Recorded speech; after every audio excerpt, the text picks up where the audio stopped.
Le chef du Pentagone est à Rabat pour renforcer la coopération militaire entre les États-Unis et le Royaume du Maroc, une étape majeure de sa tournée nord-africaine.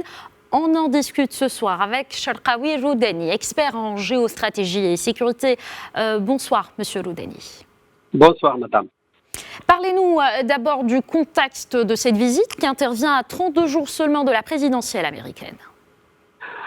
Les États-Unis d'Amérique s'intéressent davantage au fur et à mesure à la région du Maghreb, notamment la situation actuelle que connaît la Libye, aussi la question de l'ouest de la Méditerranée, surtout aussi les pays du Sahel, l'Afrique subsaharienne. La situation est très compliquée, très difficile, et je pense que le Maghreb en tant que région n'avait pas de signification que par rapport aux conséquences que l'évolution de ces espaces pouvait avoir sur la stabilité de l'Europe méridionale, flanc sud de l'OTAN.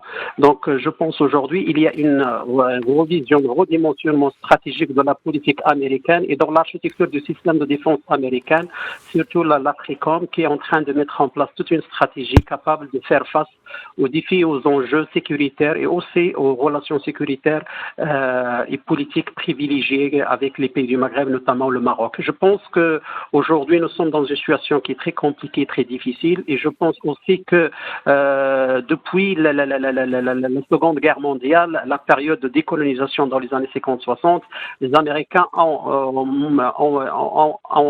acté l'importance que joue le Maroc aussi dans la mise en place de la paix et la sécurité dans l'ouest de la Méditerranée, dans l'Europe, notamment à travers l'opération Torch, lors de la fameuse rencontre d'Anfa à Casablanca. Je pense que tout ça, ça rentre dans une stratégie globale des États-Unis et de la sécurité mondiale que les Américains sont en train de mettre en place, notamment surtout avec cette dislocation existante entre le Pentagone et l'administration américaine. La première voie dans l'Afrique, un continent qui est très important, notamment avec les enjeux que montrent les enjeux de la présence de la Russie et la Chine, notamment dans la région de l'Afrique subsaharienne, notamment dans l'Afrique de l'Ouest, et aussi l'Afrique de l'Est et l'Afrique de la Corne d'Afrique. Et je pense aussi que la région du Maghreb, surtout le Nord, c'est une région qui est très importante, notamment avec la prolifération inquiétante des groupes terroristes. N'oublions pas aussi que cette visite vient après le rapport américain du Centre américain contre le terrorisme de Christopher Miller, qui a acté sur la recrudescence des attaques terroristes, notamment de Daesh, et surtout dans la région de l'Iptako-Gourma. Je pense que tout ça rentre dans cette stratégie de mettre en place une vision globale et que les pays du Maghreb doivent jouer un rôle très important. Les relations entre le Maroc et les États-Unis sont stratégiques et la coopération militaire, oui. On va en parler, Cherkaoui Roudani. Justement, Mark Esper est aujourd'hui au Maroc, mais d'autres hauts responsables américains se sont rendus à Rabat durant cette année. Que devons-nous comprendre justement? Quelle place occupe le Maroc dans la politique étrangère des États-Unis, dans cette vision globale que vous venez d'aborder? Tout à fait. Avant la visite de Mark Esper à Rabat, il y avait la visite de plusieurs hauts personnalités militaires et sécuritaires et du Pentagone à Rabat, notamment Sullivan, et aussi n'oublions pas la dernière visite de Mike Pompeo, et n'oublions pas aussi la rencontre entre l'ambassadeur américain récemment avec le patron de la DGST et la DGSN, M. Abdelkef Hamouchi, qui ont signé un accord sur la mise en place d'un partenariat stratégique entre le renseignement marocain et le renseignement américain National Security Agency.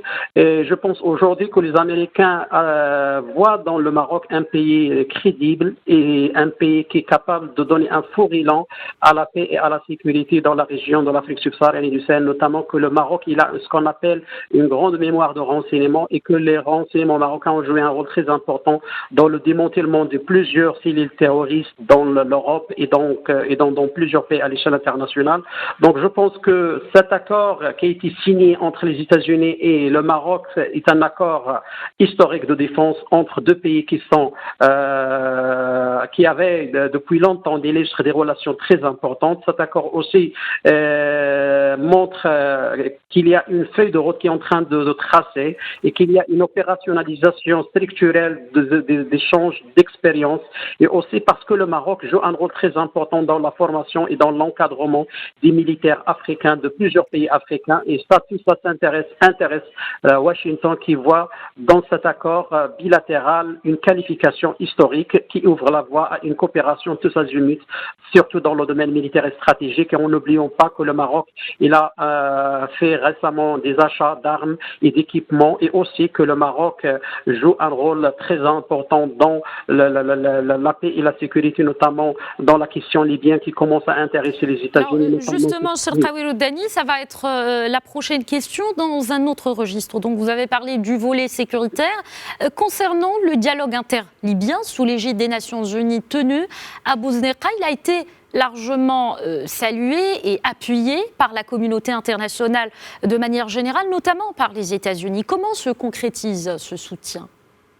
Écoutez, je pense aujourd'hui que le soutien américain au Royaume du Maroc s'est montré très solidement après donc les accords de Skhirat, lorsque le Maroc il a abrité les antagonistes libyens pour trouver une solution entre les partis qui sont en guerre en Libye. Je pense aussi que les Américains poussent vers une solution politique, notamment parce qu'il y a certains pays qui sont dans une symétrie stratégique avec les États-Unis et qui essaient de créer ce qu'on appelle une réussite géostratégique au détriment de la paix et la sécurité en Libye. Et je parle notamment de la Russie qui est en train de se repositionner stratégiquement dans ce pays.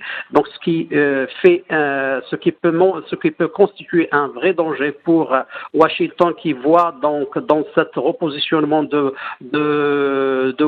Moscou une sorte de déséquilibre, une inévitable choc entre les deux puissances dans l'ouest de la Méditerranée. Et aussi, n'oublions pas que la Libye, c'est un pays qui est rivière de la Méditerranée et de la détroit de Gibraltar, qui constitue un détroit très stratégique pour les entités régionales maghrébines, qui est centré sur le marché, et aussi pour la situation de la paix, et aussi sur la question que cette situation de la Libye peut être une source de tension dans la région, et qui, je pense, reste le principal point de discorde entre Washington et Moscou. Je pense le Maroc en train de jouer un rôle très important dans l'équilibre mondial en poussant vers une solution politique libyenne, et le soutien américain au Maroc on peut le dire que il a à plusieurs niveaux. Le premier, c'est que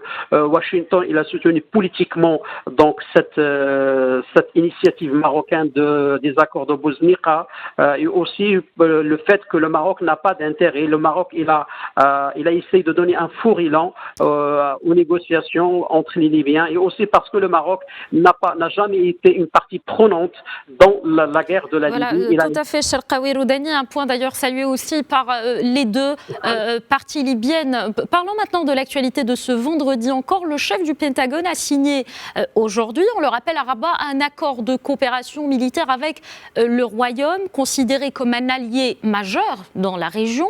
L'administration Trump veut renforcer son engagement en faveur du continent africain, notamment pour la promotion de la paix et de la sécurité, la lutte contre le terrorisme et l'extrémisme, bien sûr. Concrètement, quelles sont les attentes de Washington aujourd'hui dans ce sens ? Écoutez, le Maroc occupe une place incontournable et une place de choix auprès de décideurs à Washington, et notamment dans l'administration américaine, notamment en matière de lutte contre le terrorisme. Et je pense, comme je viens de dire, la rencontre jeudi dernier entre le directeur général de la DGSN et de la DGST, Abdelatif Hamouchi, et l'ambassadeur des États-Unis à Rabat, David Fisher, et on est une parfaite illustration. Je pense que c'est une situation qui aussi nous rappelle une rencontre similaire entre l'actuel secrétaire d'État et patron de la CIA, Mike Pompeo, avec M. Abdelatif Hamouchi. Aussi, lorsque Mike Pompeo a dit que la sécurité du Maroc fait partie de la sécurité des États-Unis, comme la sécurité américaine des États-Unis fait partie de la sécurité du Maroc. N'oublions pas que le Maroc, c'est un pays est un pays qui est très important dans un triangle géostratégiquement important. C'est un pays africain, c'est un pays qui est proche de l'Europe et c'est un pays aussi qui fait partie des pays arabes. Et le Maroc a toujours été un rempart contre l'expansion des groupes terroristes qui peuvent menacer la sécurité et la paix dans les pays européens qui restent des pays qui sont stratégiques pour les Américains. Donc cet intérêt des États-Unis pour le Maroc et plus particulièrement pour la question de sécurité et de paix, donc manifeste, parce que aussi le Maroc est un pays avant-gardiste dans cette coopération dans le domaine sécuritaire et plus particulièrement dans la lutte contre l'extrémisme et le crime organisé, aussi parce que le Maroc il a toujours joué un rôle central dans la formation et l'encadrement des forces militaires de plusieurs pays africains. N'oublions pas aussi que le Maroc abrite chaque année ce qu'on appelle le Lion d'Afrique, des manœuvres militaires qui sont considérées à l'échelle internationale parmi les plus importantes manœuvres militaires entre les États-Unis et un pays qui est allié de l'OTAN et non membre, qui est le Maroc. Donc je pense que depuis les attentats du 11 septembre 2001, les services de renseignement marocains et le Maroc, il a joué particulièrement un rôle très important dans la lutte contre le terrorisme. Oui, votre idée est claire. Merci beaucoup, Cherkaoui Roudani. Justement, le Maroc, un exemple à suivre donc dans la région. Je rappelle que vous êtes un expert en géostratégie et sécurité. Merci beaucoup d'avoir répondu à nos questions.